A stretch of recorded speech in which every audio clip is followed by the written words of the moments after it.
Hey guys, what's going on? Coach Brandon Krause here. Today, got a cool equipment tutorial for you. A little bit of facts about headgear, all right, and what it's for, and what are kind of the different versions of them. So stay tuned. So what is a headgear for? I'm gonna tell you that the primary purpose of a headgear is to help you prevent cuts, to help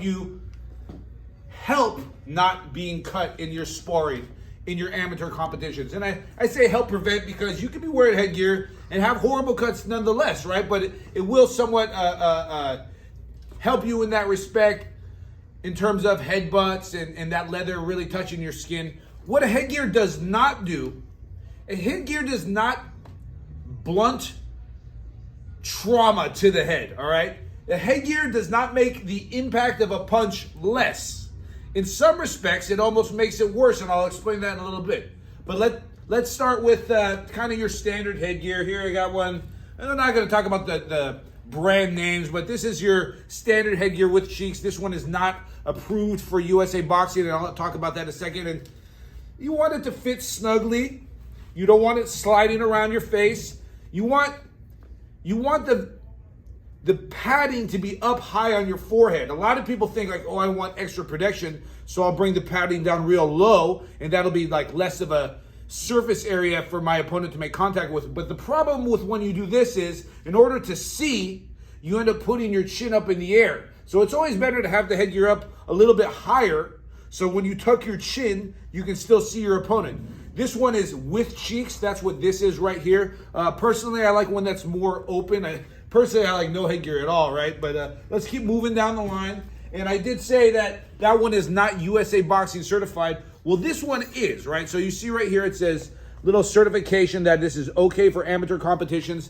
And in an amateur competition, you can exclusively have to use this kind of headgear. Now, this one is cheekless. They have ones that are with cheeks. This one is a hook and loop strap. They have ones that are buckled, and they have ones that are like a belt buckle as well, right? So those ones can vary up, but nonetheless, it has to have that certification.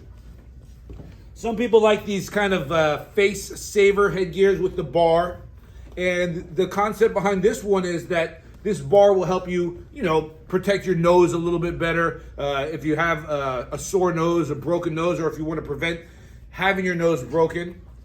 But I've seen broken noses happen with these anyway. A lot of my beginners will prefer this because they just feel more protected in it. But the downside is you really sacrifice a lot of your vision. And I feel like having vision is much more of a commodity than having this bar across your face. And also the problem with this one is a punch that would just barely miss me and come up short by an inch, now when I put this kind of headgear on, is making contact with that bar.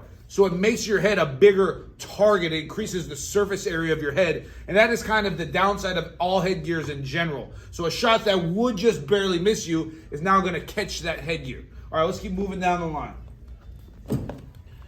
So like I said, here is a USA Boxing certified one. And this one is with cheeks. And it does have that kind of belt buckle type of closure.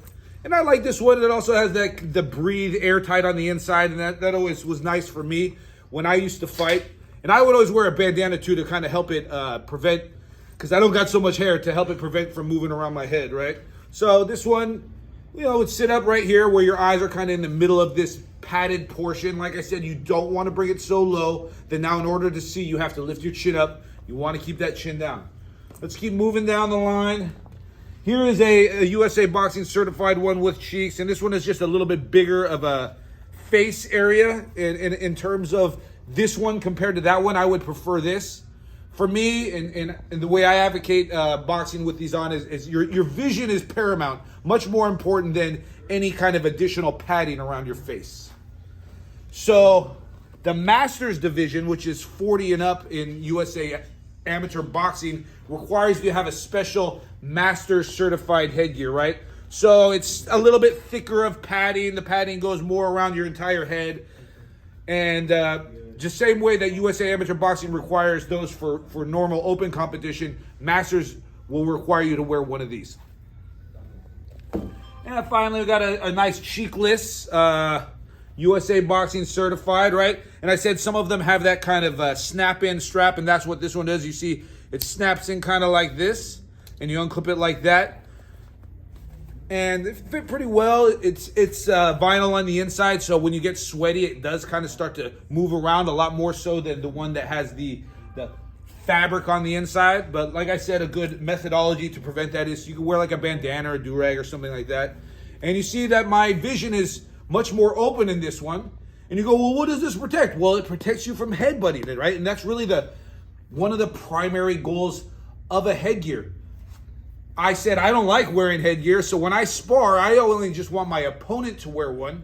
Not because I want to keep them more protected brain-wise than me, but I just don't want them to headbutt me. And if at least one of us is wearing a headgear, it's going to really help prevent that type of injury from happening. But any injury can happen with a headgear that would happen without a headgear. So don't think that you are impervious as long as you're wearing one of these, all right? I would suggest through the course of your career, experiment with a few different models and types of headgear till you find the one that's really for you. And then you'll find you'll fall in love with a trusty headgear. And if you get a high quality one, it'll last you a bunch of years. So it's not a purchase that you have to make again and again and again. You're probably looking around, honestly, like $100 for a headgear that you would want to wear. Those cheaper headgears, the $40, $50 ones, yeah, you save a little bit of money, but they're horrible and they won't last very long. So it's almost in your better interest to spend a little bit more money and get one that's higher quality because it will last so much longer. All right. So, anyways, talking about those headgears, find one yourself, put in that work, put those notches under your belt as far as the different styles, and of course, like and subscribe.